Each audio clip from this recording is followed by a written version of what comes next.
बिस्मिल्लाहिर्रहमानिर्रहीम। अस्सलाम वालेकुम व्यूअर्स, मैं हूँ विज़मा बिलाल और कैसे हैं आप सब। और आज के वीडियो में हमने जो है वो डिस्कस करना है वो है 9th का बायोलॉजी का उर्दू मीडियम का fully solved paper with best presentation और हेडिंग्स वगैरह सब कुछ मैं आपको इसमें बताऊंगी।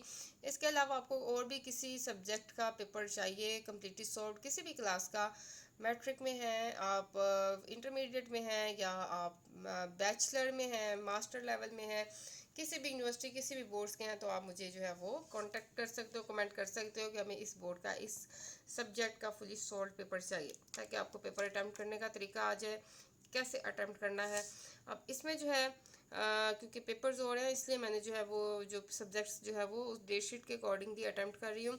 9th बायो का उर्दू मीडियम का शो कर रही हूँ, इंग्लिश मीडियम का भी शो कर चुकी हूँ, कंप्यूटर का भी उर्दू इंग्लिश मीडियम शो किया है।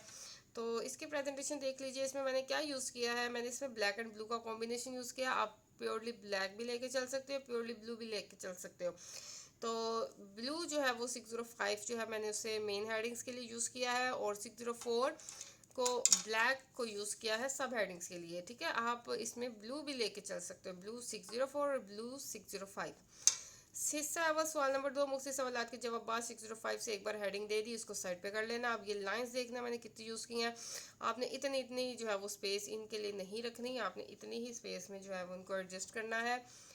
Numbering the first part second part जो भी आपने अटैम्प्ट करना है। अच्छा, एक और बात, हेडिंग्स को जो है वो आपने और मार्जिन लाइंस को एंड में करना है, साथ साथ नहीं करना, ताकि टाइम वेस्ट मत हो। आपने एक बार पेपर अटैम्प्ट कर लेना, उसके बाद आपने हेडिंग्स को अंडरलाइन करना है और मार्जिन लाइंस लगानी है। और अंडरलाइन करने के लिए ये ध्यान रखना, जैसे मैंने हेडिंग दी तो मुझे पता था इसको अंडरलाइन करना है, तो मैंने एक लाइन छोड़ दी और वहाँ पे नंबरिंग दे के हमने जो है वो इस तरह से हेडिंग दी। अच्छा, अब ये देखो, इसकी हमने डेफिनेशन लिखनी थी, मैंने इसको इंग्लिश में भी लिखा उर्दू में भी लिखा। अगर एक वन वर्ड हो डिफ़िकल्ट सा या टू वर्ड्स हो तो आप उसको इंग्लिश में भी साथ लिखो। जस्ट एक ब्यूटी है, प्रेजेंटेशन है, अच्छी लगेगी। आप उर्दू मीडियम के हैं तो आपको उसको वर्ड का इंग्लिश में भी आइडिया होना चाहिए, क्योंकि नेक्स्ट लेवल पे आपने इंग्लिश में ही पढ़ना है। ठीक है, तो आप अगर उसको साथ इंग्लिश में भी थोड़ा बहुत यूज़ करेंगे तो ये आपके लिए एक प्लस पॉइंट होगा। एग्जामिनर के माइंड में आपके लिए एक अच्छा इंप्रेशन बैठेगा कि आपको इंग्लिश में भी उसके वर्डिंग का आइडिया है, क्योंकि इंग्लिश में आना बहुत ज़रूरी है। ठीक है, तो ये एक तो हेडिंग्स की भी खूबसूरती हो जाती है, दूसरा एग्जामिनर पे भी एक अच्छा इंप्रेशन पड़ जाता है, तो मार्क्स भी अच्छे देता है। ठीक है, मैंने इसे उर्दू में भी लिख दिया और इंग्लिश में भी लिख दिया और इसकी डेफिनेशन लिख दी। बायोलॉजिकल मेथड, इसकी भी डेफिनेशन लिखनी थी, ये हमने लिख दी। ठीक है, ये थोड़ा सा लेंथी था तो मैंने इसको इंग्लिश में नहीं किया। ये नहीं कि आप सारी हेडिंग्स को भी इंग्लिश में कन्वर्ट करते जाओ, आपने सिर्फ कुछ कुछ गिनी चुनी को, ठीक है, ताकि ओवर ना लगे। तनासुब, ठीक है, इसकी जो है वो हमने इस तरह से तनासुब प्रपोर्शन में डिफरेंस लिखना था, हमने इस तरह से हेडिंग्स बना के इनकी डेफिनेशन लिख दी।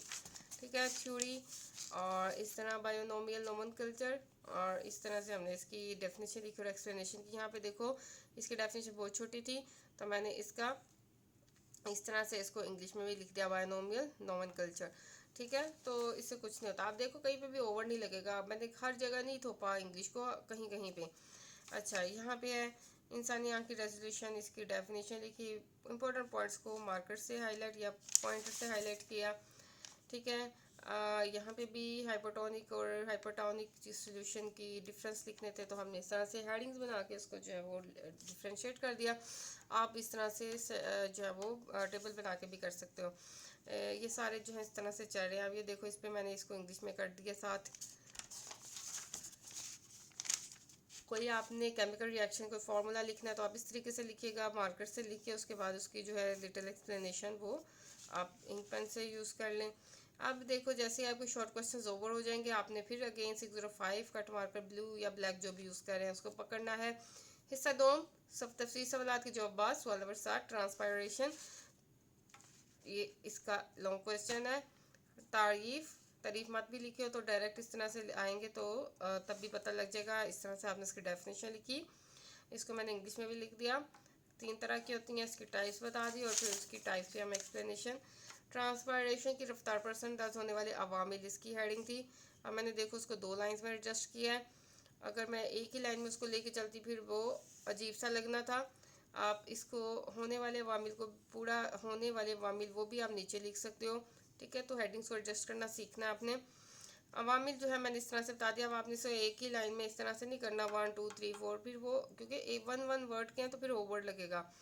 तो इस तरह से मैंने इसको एक लाइन में 3 लिख लिया, एक लाइन में 2 लिख लिया। अब ये देखो नंबरिंग के साथ 604 अगेन सब हेडिंग के लिए यूज़ करेंगे हम। टेम्परेचर, उसकी एक्सप्लेनेशन, हवा में नमी, ह्यूमिडिटी एयर, इसकी हमने इंग्लिश में लिखा और इसकी एक्सप्लेनेशन, ठीक है। फ़िज़ाई दबाव, इसका भी मैंने इंग्लिश में लिख दिया।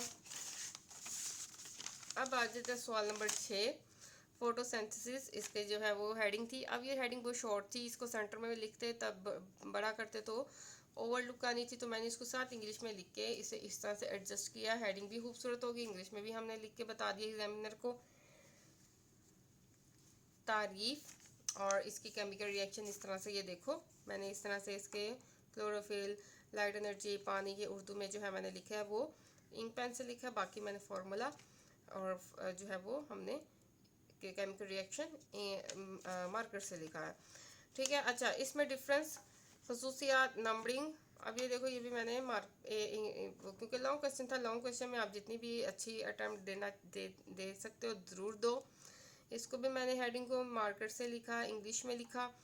खसूसियात नंबर 1, नंबर 2, खसूसियात में ये भी बता दिया, मेटाबॉलिज्म की किस्म कौन सी किस्म है वो बता दिया। एनर्जी में पैदा होना, ये एनर्जी में इस तरह से पैदा होता है और इस तरह, ठीक है। ये इसकी हेडिंग्स यानी कि एक तरह से हो गया और ये हमने इसका डिफरेंस बता दिया। मैंने टेबल फ़ौरन नहीं बनाया, मुझे पता था कि इसमें 4 कॉलम्स आने हैं, 3 कॉलम्स आने हैं और यहाँ पे इसकी डिस्ट्रीब्यूशन है, तो हमने पहले जो है वो सारा, ये देखो इस तरह से ऐसे ऐसे मैंने पहले इनविजिबल सी लाइंस बनाई, उसके अंदर सारा फिल किया, फिर उसके बाद जो है मैंने बॉक्सिंग की, सो डैट मेरी बॉक्सिंग अच्छी तरह से कंप्लीट हो, कहीं पे एक्स्ट्रा लाइंस मत ड्रॉ हो जाए। तो ये देखें जनाब, 9th बायो का उर्दू मीडियम का फुली सोल्ड पेपर था, बेस्ट प्रेजेंटेशंस और हेडिंग्स के साथ। और इसके अलावा और किसी सब्जेक्ट का चाहिए तो ज़रूर बताइए और अपना ख्याल रखिए, वीडियो को शेयर कीजिए, अपना ख्याल रखना, शेयरिंग करना मत भूलना, आपकी सपोर्ट की बहुत ज़रूरत है। अल्लाह हाफिज़।